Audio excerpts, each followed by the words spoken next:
What is special about inventors? How do we search for and support creative people? And what does this have to do with skateboarding tricks, or silent drones, or self-driving ships, or solar panels in space, or shooting mosquitoes with lasers, and our future as a species?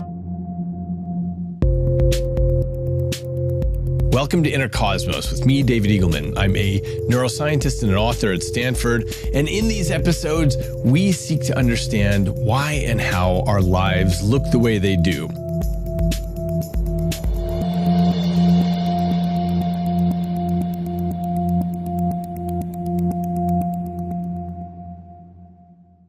And today's episode is about invention.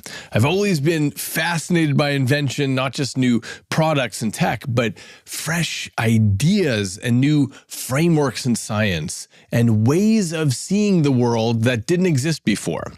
The key thing about invention is that it requires more than just absorbing information. To invent, you have to recombine what you know in new ways, and you have to spot connections that others miss. And sometimes you need to ask, what if everything we assume is wrong? Now, the human capacity to do all this, to invent, is thanks largely to a part of the brain just behind your forehead, the prefrontal cortex. We have more of this than any of our cousins in the animal kingdom. And this is the part of our brain that allows us to break away from the here and now and to imagine counterfactuals. In other words, things that don't exist but could. We can imagine those things and we can simulate out their consequences. And this is what allows us to step outside our current moment and picture alternative futures. As I mentioned in episode 72, I'm not certain that AI as we make it now can do that. It's great at piecing things together, but at least with the current architectures, it cannot say, you know what, I'm going to scrap everything that I've learned and think about this in a completely new way, because AI is not wired to reject what it has learned. But that kind of creative leap is something that humans do all the time, often unconsciously. It's what happens when a person cranks up the prefrontal cortex and looks at the world as it could be.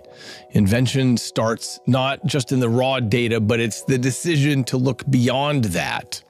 So, without the neural architecture that allowed for massive human creativity, we would be doing the same thing that we did millions of years ago, just like every other species we're surrounded with. We wouldn't have electrification of the planet and the internet and commercial flight and space flight and desalination and vaccines and quantum computers and satellites and encryption techniques and self-driving cars and all the rest. And so today's conversation is about invention, how we can spot it and value it and fund it. And to this end, I'm pleased to welcome a friend of mine, Pablo Holman, who's on a mission to change the trajectory for inventors. He is a hacker and an inventor and a venture capitalist. And what I really appreciate about him is that in that latter role as a VC, he's not just chasing consumer software trends, but he hunts instead for hidden geniuses. He and his partner, Michael Reed, run a firm called Deep Future. And the people they back, as they describe it on their website, are, quote, mad scientists, rogue inventors, crazy hackers, and maverick entrepreneurs implementing science fiction, solving big problems, and helping our species become better ancestors. In other words, they're looking for the people who seek to do a lot more than the incremental improvement of the tools around us, but instead the people who leap into entirely new categories of possibility. So Pablos has just written a book called Deep Future, which comes out next week. And his take in the book is that invention is humanity's most important creative force, but it's also the one we've neglected the most. Inventors are often misunderstood and underfunded because there's often not a good system to support them. So even while we romanticize starving artists, we typically forget about starving inventors. His position is that we are missing out, and he always wants to position himself at the edge of what is possible. Here's our conversation. So if you think about the creative classes of people you know, how many, like, I don't know, musicians can you name? Dozens. Like at least hundreds. without even going, Yeah. right. Actors. Dozens. Painters. Yep. How about inventors that aren't dead? Yeah. I can name about 5. Maybe 5. Yeah. And probably none of them have a business card that says like inventor as their title. Right. Because it's not a legitimate career choice. And so there's this kind of weird gap in the world, I think, where, you know, we celebrate our most creative people are people that, you know, that are easy to identify. They're celebrities for, you know, especially music artists and actors and stuff. But, you know, you could probably live without, you know, the next Marvel movie. You could probably live without the next Beyonce album.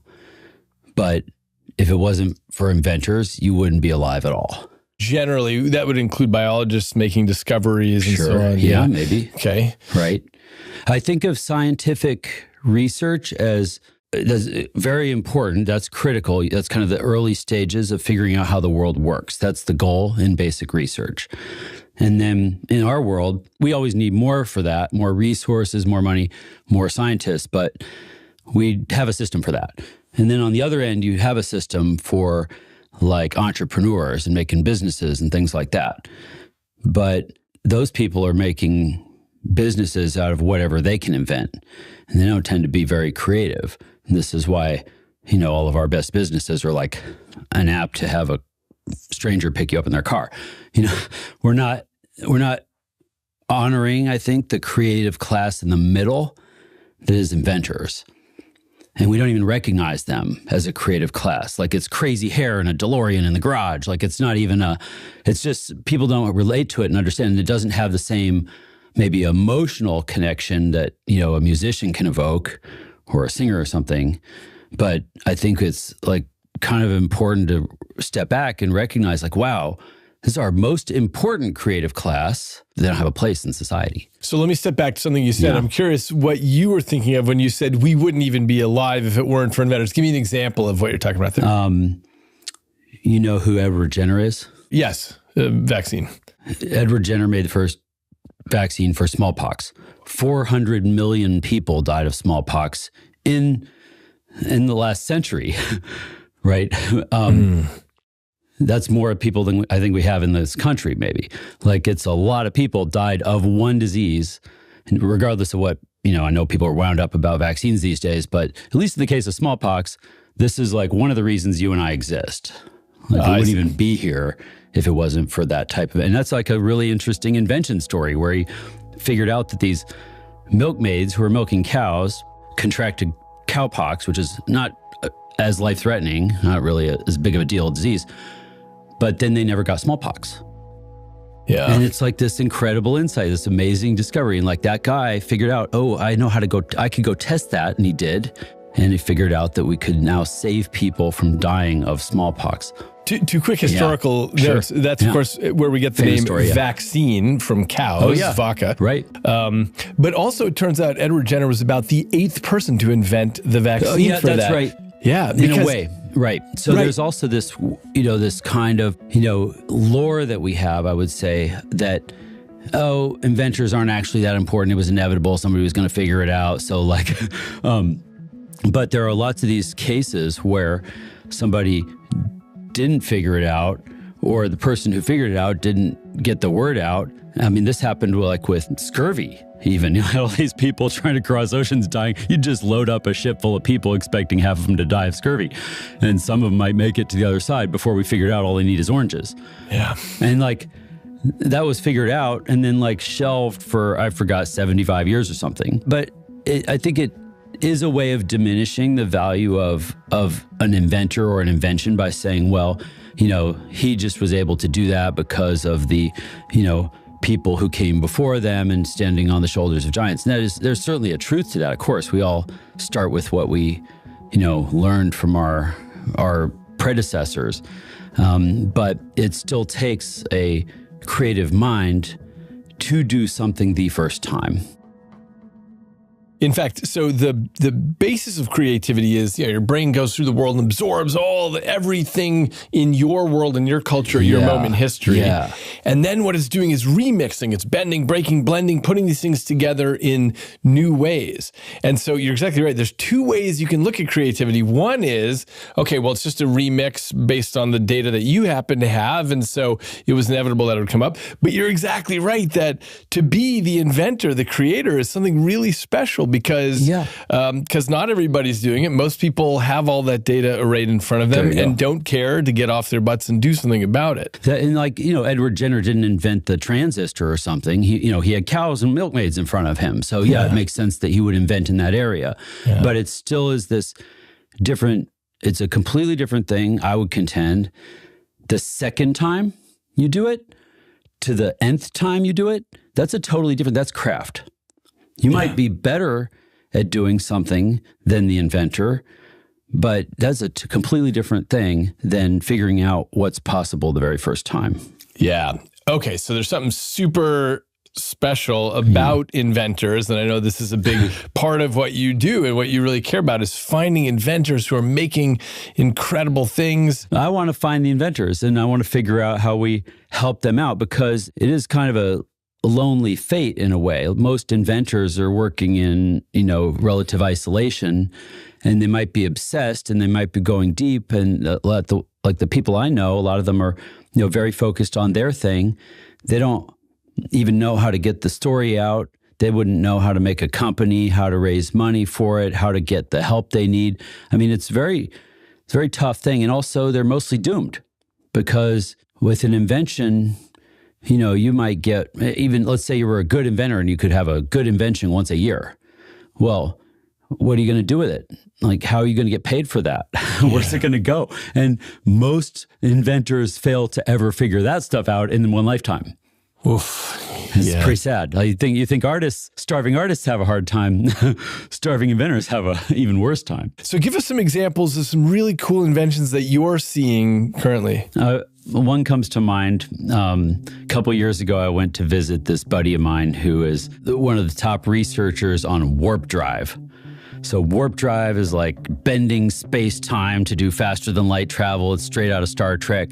Nobody thinks we're ever really going to be able to do it, but these guys research it and try and no one's been able to prove that it can't be done.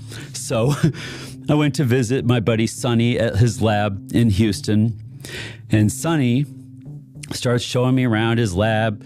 He's telling me about warp drive and UFOs and stuff. And then he's like, well, hey, there's a atomic force microscope in the back. You want to see it? So he's very excited to show me this because it's an exotic microscope. But I have one, so I don't care.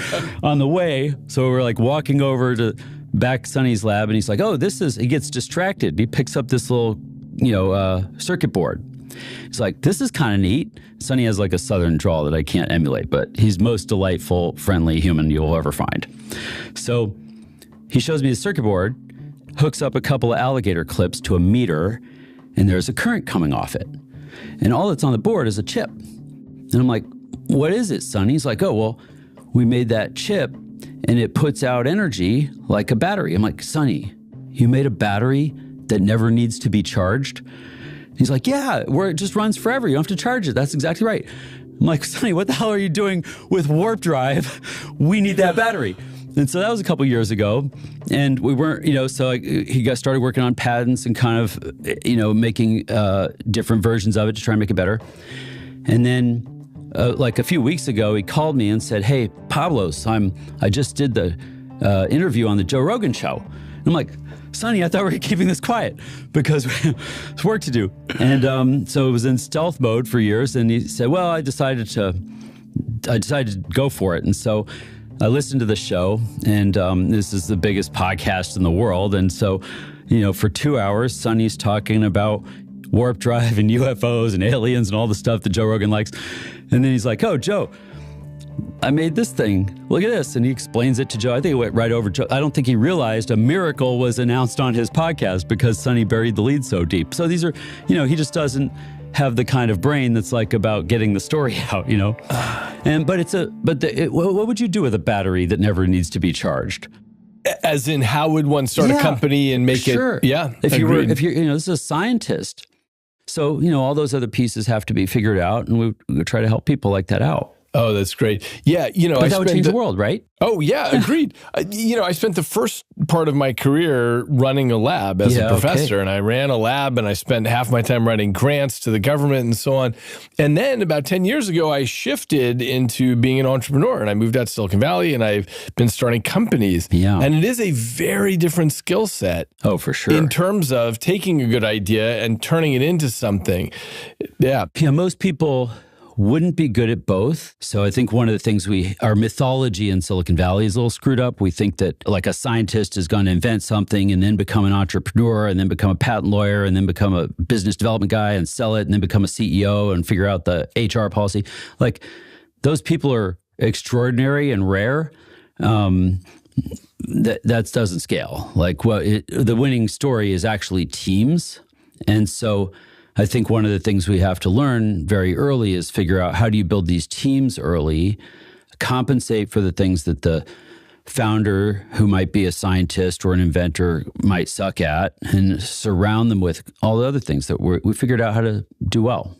Yeah. So returning to the issue of creativity, so you began your career as a hacker. Right. Yeah. So tell us about that. I sort of grew up with one of the first computers you could have at home.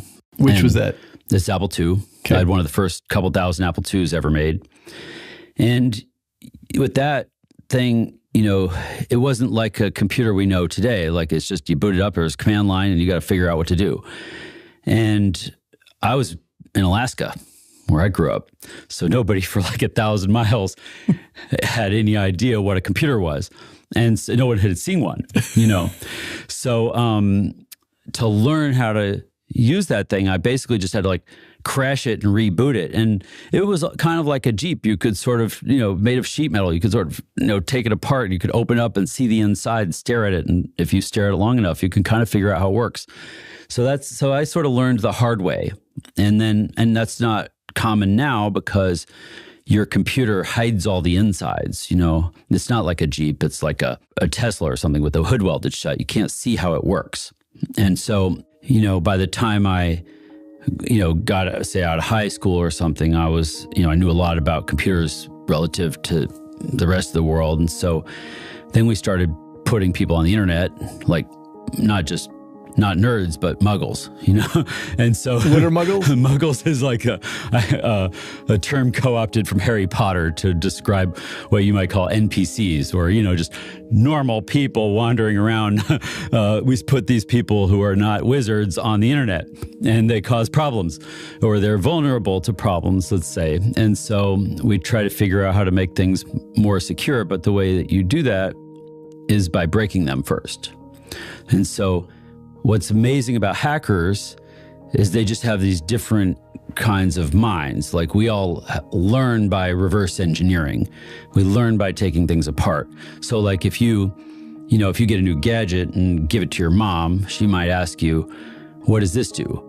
And you can explain, it's a phone, Mom, iPhone, says on the box. But if you give a gadget like that to a hacker, then the question is different. The question is, what can I make this do? And hackers will flip it over and take out all the screws and break it into a lot of little pieces, but then figure out what you can build from the rubble. And that's that discovery process. That's where you get all of your new technologies. Nobody ever invented a new technology by reading the directions. There are none. It's a logical impossibility. And so those kinds of minds, the people who think that way, are super valuable. We need them. And like you might not want to hire them, but one way or another, we need to party with them and have a relationship with the people who are the source of all of our new superpowers. So let me do an analogy here, because I've been thinking about this a lot, about whether large language models, the current common flavor of our AI, can do scientific discovery. And the reason they're not any good at the moment of real new scientific discovery is because what they are good at doing is taking everything that's come before them and putting it together in different ways. And that's got value in a lot of aspects. But what it doesn't have value in is saying, hey, what if all this is wrong and there's a totally new way to do this? It's the equivalent of taking the thing apart and saying, what can I do that wasn't thought of before with these pieces and parts? And a big part of really making scientific progress is to assume that some fraction of everything you've learned, all the models you've learned before you, is incorrect, some fraction, and there's a different way of doing the whole thing. And so there's an analogy, a parallel here between what a scientific discoverer does and an inventor and a hacker. Yeah, it gives me pause thinking about this problem because you can fake a lot with a random number generator. So if you look at what an LLM is doing now and you ask it the same question every day for a week, it's going to give you slight variations of the same answer. And that's because by design, they have thrown in a random number generator just to make it, feel like it's, more of human, because humans would kind of give you a slightly different answer every day too. And there might be a version of this where you throw enough computation at something and you just say, look, just try everything. And certainly in a focused domain, you can do that. And we do that. That's what we're doing with drug discovery and molecules and protein folding and stuff. You can't try every possible way a protein can fold without it being very computationally expensive. But, we add in some heuristics to say, well, probably it's this, and here's a bunch of other ones, so maybe copy those and try one variation at a time. And we just run every possibility. And so there is a kind of discovery that I think is possible there. I don't know what the bounds on it are. And so I don't want to say like computational models will never do scientific discovery or invention. We might be able to make models that do that. I don't think the LLMs as we know them are the right kind of model to do that right now because they are so heavily trained on just what humans did. What they do is they interpolate. They don't extrapolate. They don't say, hey, what if all this that I learned, that I digested is incorrect and there's a different way of looking at it? And then here's a new idea and I'm going to simulate that forward and think about, that would explain the data in a better way. Yeah. They're just not architected to do that. I had in the book, I have a story about one of my friends who I think of as one of the best living inventors. But his name is Rodney Mullen. And Rodney... The skateboard champion? Is the skateboarder. Yeah. And he's famous for skateboarding because he invented almost everything you've ever seen a kid do on a skateboard. That's right. Rodney grew up in rural Florida, kind of like I grew up in rural Alaska, no computer, just the Apple II. He was in rural Florida. He didn't get an Apple II, he got a skateboard.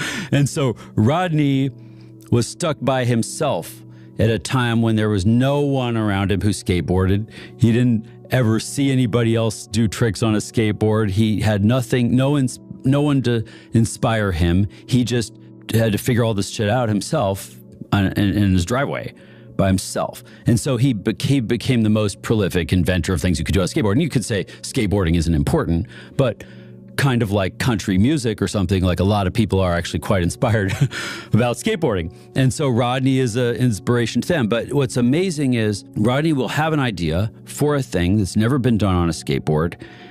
He'll spend a year just trying to make it work. He'll get it. YouTube video goes up. 2 weeks later, kids in Kazakhstan are doing it better than him. Yeah. That's the moment of creation. The word creativity, you create something. The world didn't have it before. You created something.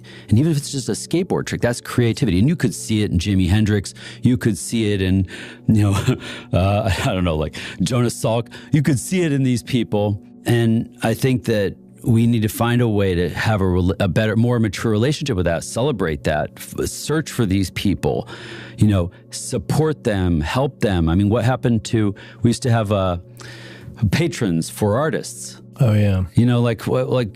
Let's just send Doc Brown $10 a month on Patreon. I guess that's what Patreon's for. Are there inventors on Patreon? That seems like something we should try. Anyway. No, that's a really good point, because one can write grants off to the government and so on, but there are a very limited number of people looking for inventors to fund them. Yeah. Yeah. And you could, it's not a binary thing. I mean, there's obviously a lot of invention at the borders of science. There's obviously a lot of invention in engineering and products and companies and stuff. A lot of that is, very, very iterative, and it is important. If you're at Hewlett Packard, you're probably going to figure out how to make like a better inkjet printer that's like 1% better every year. And that's really important and cool. And that's how we got to where we are. But where's the guy who's inventing what comes after inkjet? He's not at Hewlett Packard.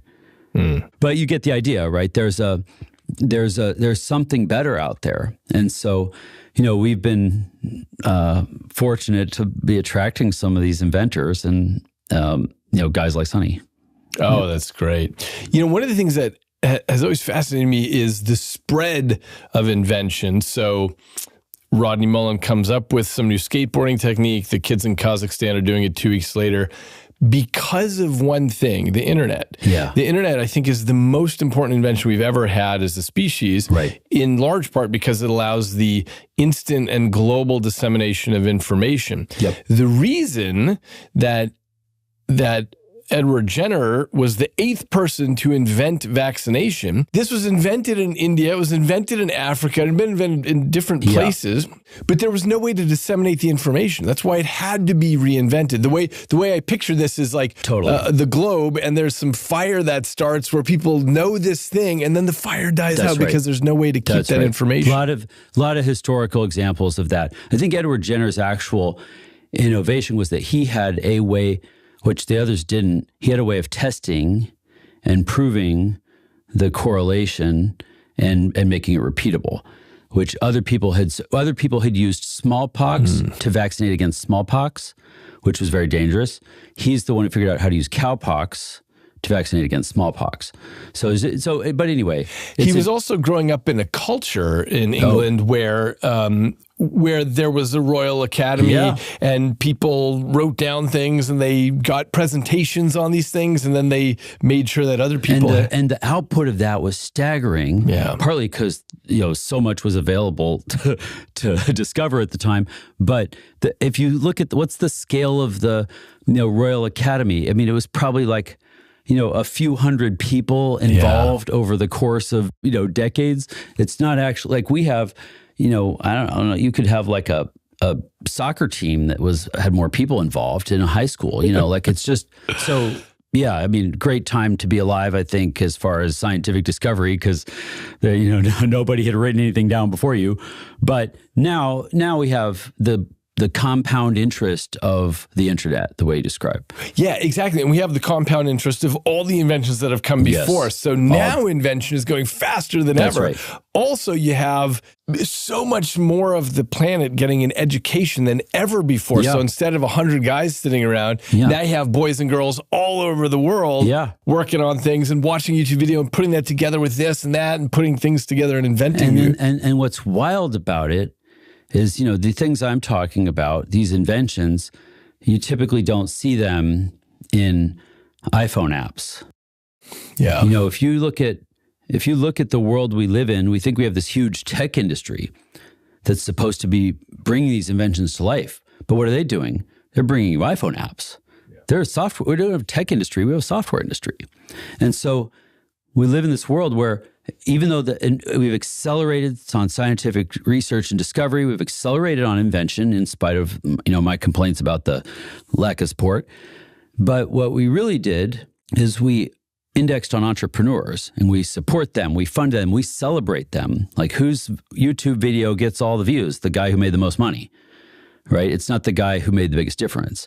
And so there's this weird situation where our big tech industry that's supposed to be helping us bring these inventions to life is distracted. They're making, Zoom and Slack and Snapchat, and those things might be amazing, but what technology did Airbnb invent? What new superpower did Instagram bring to the world? It's an app for sharing photos instead of like text and photos. Amazing. So I think there's this we're in this moment now where a lot of the easy shit's been done. Like everything, we had to reinvent everything as a website and then reinvent it as a mobile app. Now we have to reinvent it as AI, but basically it's just apply software to everything. But when you look at the big problems in the world, food, water, waste, sanitation, construction, energy, and manufacturing, those are not things you're going to improve with software. I mean, you could improve them a little bit, 1 or 2%. You're not going to reinvent them. You're going to make them 10 times better with software. Mining, these are things that require real inventions, real technologies that could make the world massively better. And you're going to get that from the creative people who invent those 10x or 100x multipliers. So that's what you look for. You look for those. We call that deep tech. Deep tech. You look for that. And so give us some other examples of things you've found. So like in mining, that's one where, in the US, we basically outlawed mining because we want to save the world. And mining involves a lot of nasty emissions. You basically take a bunch of rock and burn it and hope you get some metal. And then you just create insane emissions. So that's in a smelter. Well, we outlawed smelters. So now we take the rock that we mine and we ship it to other countries and they run it through a smelter and to get the metal out and then send it back to us. So we haven't exactly solved a problem, but we definitely got out of our backyard. So March 19th, I found this little team that invented a way of doing zero emissions refining for metals like copper. We need copper for everything, but we don't mine it here, and because we're not allowed to. And so this team can refine copper kind of the way we refine aluminum. It's mostly electricity, so you could power that with a solar farm or something clean.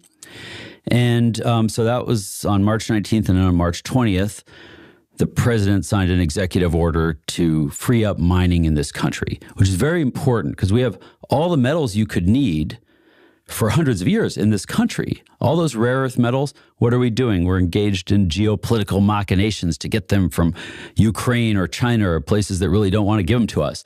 Instead, we could just mine them here. And I think it's a very important example because like on something like that, we should be setting an example for the rest of the world. If we're the country that's good at doing new things, and we are, then we should figure out, okay, smelters suck. What's the best way to refine metal? We're going to prototype that. We're going to build that. We're going to deploy it first. We're going to show that it's actually 5 times cheaper to build, 10 times cheaper to operate. And then the rest of the world can copy that instead of copying what we did a century ago. So we need to set an example on these things that if we want to have a big impact on saving the world. And I think that's what's possible with a lot of these technologies. Excellent. Yeah. How does it actually work, though? Give us this deeper sense. It's called molten sulfide electrolysis. And so if you look at just to keep it simple, aluminum, for example, is mostly made of electricity. Your pop cans is metal, but it's mostly electricity is what is involved in making aluminum. And with a smelter, you just burn coal or you burn gas to get a lot of heat to essentially melt or burn rock. That's how a smelter works. So with the electrolysis, what's happening is using an electrochemical process to separate the metals from the rock. And you can get much better yields this way now. Great. So yeah, it's the early stages. So we have things like that. We have a nuclear reactor. That's one of our teams invented a nuclear reactor. I found these inventors that figured out they could make a nuclear reactor that will fit through a manhole. And it just uses all existing technology, no crazy new, Gen 4 reactor technology, just regular reactor, but it's this big around, and they bury it a mile deep in a borehole. So the thing is unquestionably safe. There's 10 billion tons of rock between the reactor and anyone's backyard. Nothing could go wrong, but if it did, there'd be no radioactivity at the surface. Just fill the hole with dirt and forget about it. Yeah. Okay. And we can make them in a factory, like Toyotas. We can make thousands of them. All of our reactors that we have in this country are like bespoke art projects. They're like Frank Gehry buildings. They build one of one. Yeah. And these things, don't, like anything else, the first one is always expensive. So we did 92 number 1 reactors. None of them have any interchangeable parts. They all have their own engineering team. It's crazy. So let's build them in a factory like the Toyotas. They're not even more complicated than a Toyota. They're not bigger than a Toyota. Anyway, that's the kind of stuff that's possible. Oh, that's a good one. What else? What else? Oh man, we got a team so the problem with like solar panels, we have solar farms we've been building, but they suck for two big reasons: clouds and nighttime. So the relentless onslaught of night has been screwing with our solar panels. We have no idea what to do about it. But I got this team that figured out they can take the solar farm and just put it on a rocket and launch it into space. Oh. So a solar farm in space will get sun 24 hours a day. It looks like nighttime because we just have a bad angle on it. Space is actually noon all the time. So a solar farm in space will get sun 24 hours a day, all year long. And then it can beam the energy down to Earth using radio waves that go right through clouds. And it sounds crazy. I know it sounds like science fiction, but we have all the tech to do this. It's not even that hard. The only real problem was launch cost.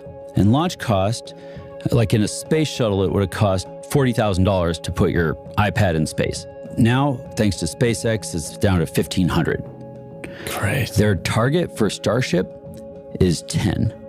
$10. Yeah, it'll be cheaper to store your old sports ball equipment in space than your garage before the end of the decade. Like, that's where we're at. I know it sounds crazy, but that's why something like space solar is possible. Oh, that's terrific. Yeah. What fraction of our energy do you think we'll get from space solar in a decade from now? So it's one of these things where you get economies of scale very quickly. So, solar panels, we've already scaled up manufacturing those. That's very cheap. They're light, they're flat. You can put a lot of them in a Starship. I think we could get something like 150 megawatts out of a single Starship launch. So imagine, do that a couple times a week, and every one you put up pays for itself immediately, serving the biggest market on Earth. You beam power to the poles or to the middle of Africa. You don't need storage. You don't need transmission lines. And it's just clean energy that goes everywhere. Oh, it's beautiful. It is, yeah. And so I want to do terawatts, but yeah, it'll take a while to launch enough panels to do that. But it's called space for a reason. Like, there's totally room for huge solar farms in space.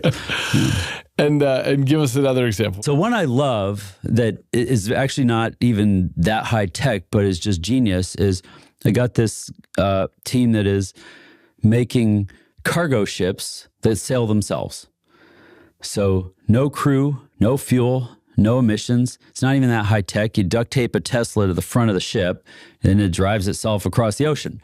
There's nothing to hit out there. It's easier than self-driving cars. And then there's like one documented pedestrian in all of human history. So we're just going to make that. And the sailing part has been working for centuries. That's how people got to this country in the first place. But now to get Happy Meal toys from China to Los Angeles, we're burning this nasty bunker oil. People don't realize it, but cargo ships have two gas tanks. One is burning refined fuel, like your car, that it doesn't burn clean, but it burns invisibly. And then the other, as soon as they get over the horizon, out of sight, they switch to burning bunker oil, which is the cheapest crap you can get. It's basically optimized for carbon emissions, and it's just black smoke. You never see it because they don't do it until they're out of sight. Yeah, so that's an industry where... Wait, but how does self-navigating solve that problem? Well, because it's kind of two classes of issues. One is you don't need fuel because of the sailing. Oh, it's sailing. Got it. Yeah. Okay. Right. There's no fuel cost. We don't burn anything. $5 out of $6 in the shipping industry is burned as fuel. We just do the self-sailing with the automation because we can. I mean, you can put a guy in there steering it if you want, but you don't need him. I see. But let me just make sure I got this straight. Yeah. So you didn't literally mean a Tesla on the... I'm not literally. No, okay, but we have self-driving tech that's good enough that you could put it on a ship. Got it. So let me understand. So you've got a ship, a sailboat, a ship large with sails, cargo ship with sails. Okay, and it self-navigates and burns no fuel that way. And can I assume that it's taking wind data from a much larger area than it would normally have access to? We're really good at that now. Oh, amazing. Yeah. And And, it has batteries for backup and to get out of any dead zones because you don't want to get stuck in the middle of the ocean for a week. And it has batteries for docking. So you do that with electric, but mostly it's sailing. And that's like a really smart thing to do with wind power. It's right where you need it. It's mechanical energy, which is what you need. That's something that could make a huge difference. It's a huge amount of CO2 emissions gone. It's a huge amount of expense gone. Yeah. If you look up the ships on the ocean right now, half of them are just moving fuel around. Half of the ships on the ocean are moving gas and oil around. That's all they're doing. Gosh. It's insanity. And we could do so much better. Yeah. Give us another one. What's another company? So here's one that we just announced today. No one has ever heard about this. So if you are in an airplane, a jet, you burn the gas, it expands really fast, creates, there's a lot of heat, but it's mainly the expansion goes into what's called a turbofan, which is a jet engine to make thrust to push the plane. Okay, you got that. So for a long time, people have been trying to figure out is there a way to make thrust just from electricity? And there have been different ideas for this, different names for it. One of my favorite names is electrogravitics. That was one of the early names.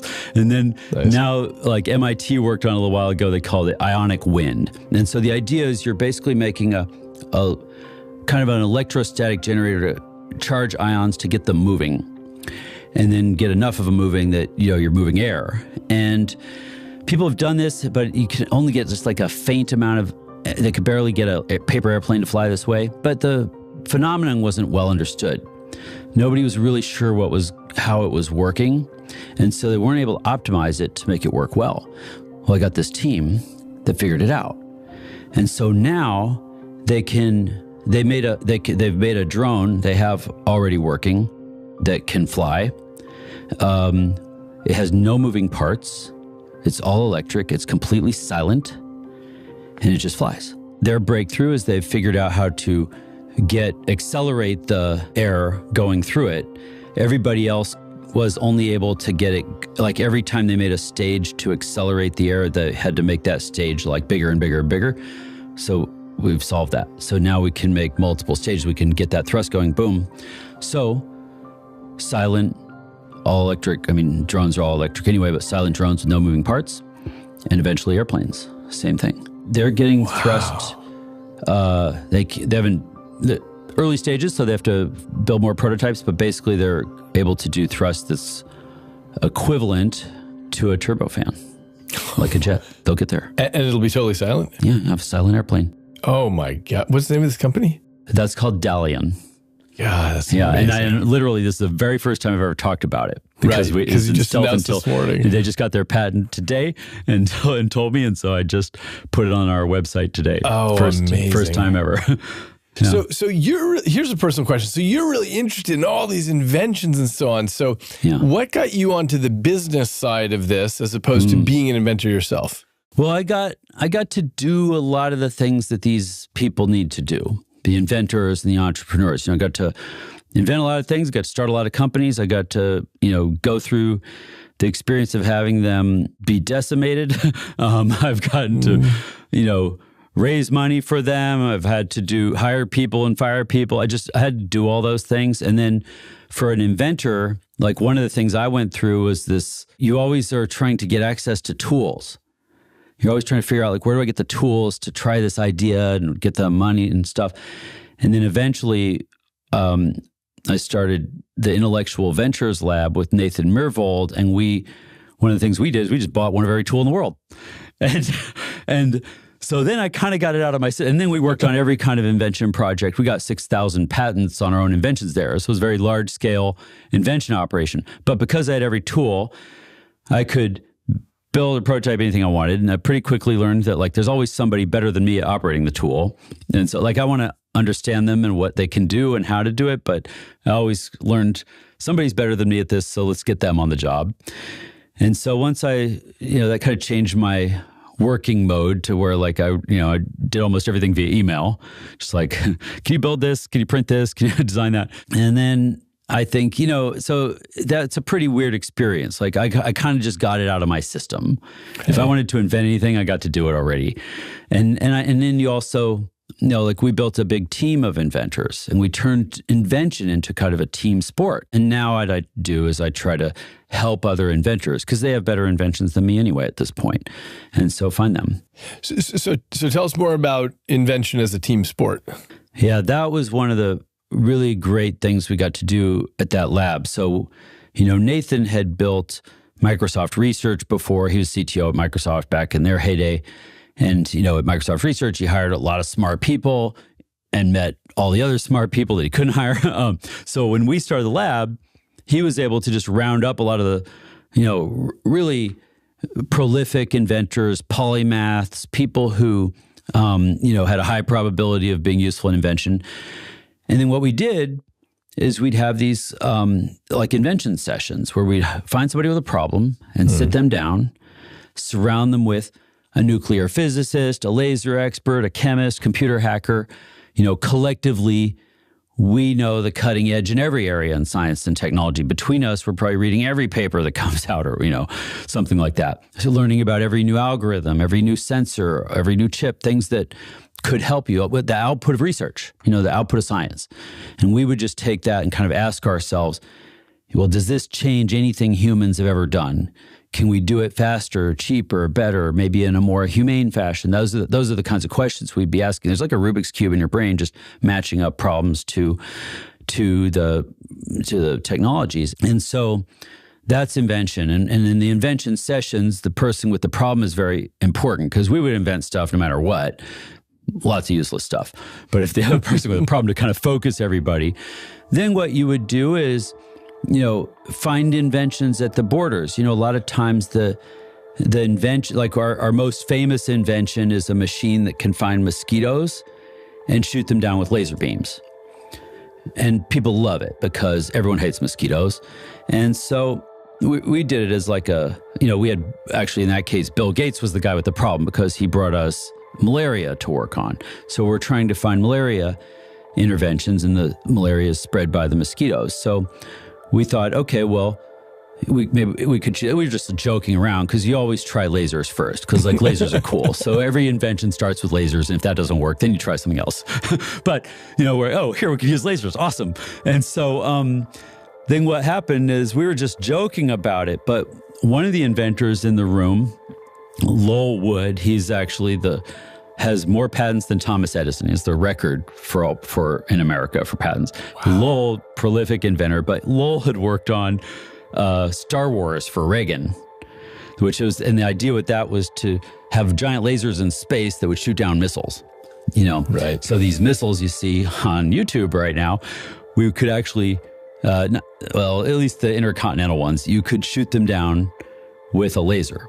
And that sounds crazy, but we spent like $50 billion on this back in the 80s. And Lowell said, we already proved this would work. And the mosquito is a bigger, easier target in this context than a missile would be from space, right? Because the missiles are much further and you need a bigger laser. Here we have a smaller laser, but the mosquitoes are only 100 meters away or less. And so anyway, even an invention like that, you had to have like people kind of on the border of machine vision, because this is 15 years ago now, but at the time it's like, well, using motion detection algorithms, could we find the mosquito in real time and aim a laser in real time? And we had the kind of right people for lasers and machine vision. So you could come up with inventions that often were at the borders of different areas in science and technology that way. This process, I contend, is totally repeatable. Like other organizations could do it. Other people could do it. We cheated by getting the smartest people we could find, but get the smartest people you can find and try it. Like that's totally possible. And what were the things that worked when you've got the nuclear physicist and the computer hacker and everyone in the room? How do you do the interaction so that everyone's not flipping their own Rubik's Cube, but they're flipping a community Rubik's Cube? So our first rule, a lot of people in brainstorming mode would say there's no bad ideas. Let's get them all out there. Ours was a little different. Ours was, there are definitely bad ideas. And if you think my idea is bad, you should totally shoot it down, but you got to come up with one that's better. So it was, and look, this doesn't work for everybody. When you're in a context like that, your North Star is what's technically true. So feelings don't matter. It's about what's true. And we're all trying to find the truth. So if I say something that sounds like bullshit and you think, no, you're full of shit, you could tell me I'm full of shit, but then tell me like what's actually true. Do you have better data or newer data, or is there some reason why you think that, or do you know something I don't know? All that's totally fine. So nobody takes it personally. That's very honest intellectual discourse, and I love that. I mean, I think most people don't understand what that would be like, but when you're able to be collaborating with people where you don't have to sugarcoat things, worry about their feelings, dumb things down, simplify things, any of that, it's just we're trying to find what's true, then it takes the personal aspect out of it. I have to shout down Bill Gates sometimes, Yeah. and so, it doesn't work for sycophants or people who are, worried about what people think of them. Right. So how would you see replicating this more widely, getting this sort of thing set up? Could you implement this in schools? You have invention clubs where people sit around and take on problems and do that? I would love that. That'd be awesome. Yeah. Yeah, I don't know. I mean, I think we were very fortunate in that we had the mindset to do that, the will to do it, the resources to do it. Bill Gates funded a lot of our humanitarian projects, all the stuff with malaria and disease eradication, and other things as well, and energy and different things. So we were lucky to have that kind of support. What I found is most of the time, the incentive structure in other organizations doesn't lend itself to invention. And here's why. I can actually explain that too. If you are a successful institution of any type, that could be a business or a university or just the healthcare system or a government, part of what happens is as it evolves and is successful, it evolves an immune system. And the immune system's job is to suppress risk. And what looks like risk is change. And so this is one of the big reasons why you don't see innovation in bigger, older, more successful institutions of any kind. It's because anything that looks like change, we have a system to squash it or keep it out or slow it down, whatever. And so that's why like Silicon Valley is thousands of $1 million experiments. That's what startups are. And that's why we're cool with them dying, right? We're really cool with them dying fast. We'd much rather kill these things fast. So a startup's job is to try out really a new idea, hopefully a new invention. If you're working on a cool startup, there's a new invention. The new invention or a new idea or a new product, we want to find out real quick if we can make this successful. And we're going to be competing against all the other people who are trying to make something else successful. And we want to find those winners. And then once we find the winners, Silicon Valley got real good at just pouring fuel on the fire. And you can see that. And it just seems crazy to everyone else in the world. But when we find a winner, then we try to take it global as fast as we can and win the value out of it so we can make enough money to go fund a bunch more things that aren't going to work. That was my interview with Pablo Holman, and that gives us a glimpse into the frontier of deep tech and the people who are building it, and one investor who's made it his mission to support them.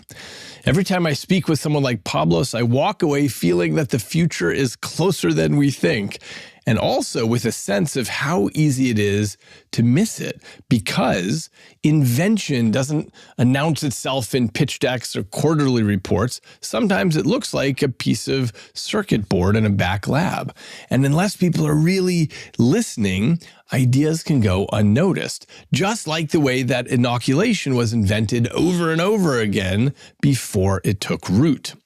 So one lesson from today is that inventing is not the same as running a business or engineering or scaling. Invention is the rare act of using the prefrontal cortex to imagine a world that didn't exist 5 minutes ago, and then bending reality to bring that into being. We also learned that this kind of thinking doesn't usually emerge inside institutions that are optimized for predictability and control. As Pablo's put it, institutions develop immune systems against change, against risk, against anything that smells like uncertainty, which unfortunately includes just about every great idea in its early days. That's why so many of the stories we heard today have a similar theme: breakthroughs buried in obscurity. A silent electric propulsion system, a nuclear reactor the size of a trash can, a self-sailing cargo ship, a space-based solar farm, a battery that might never need charging. A lot of inventions like this exist, but they have to wait for attention and belief and funding. And we're probably not going to solve our global scale problems like energy and water and food and climate and transportation with branding or software tweaks. We're going to solve them with hard technology and with brave experiments. And that means we need to get better at finding and funding and supporting inventors, not just business types. And that probably means we're going to need to change the culture a little bit. It would be great to teach kids that inventor is a real job title. We need to create more spaces where creative risk-taking is safe and even celebrated. We need to stop culturally pretending that invention is just science in a lab or engineering in a workshop, because invention is curiosity, and it's often a mess, but it's also the source of almost everything that we value. And this is our moment to make cultural change, because there are more people with ideas today than at any other point in human history. So I'll leave you with this challenge: be an inventor, big or small, because invention is for anyone who's willing to ask, what if? Or just be a supporter or encourager of the inventors around you. The future never comes from more of the same. It comes from the minds that take advantage of these incredible inherited neural networks to look at the world not as it is, but as it could be. Go to eagleman.com/podcast for more information and to find further reading. Join the weekly discussions on my Substack, and check out and subscribe to Inner Cosmos on YouTube for videos of each episode and to leave comments. Until next time, I'm David Eagleman, and this is Inner Cosmos.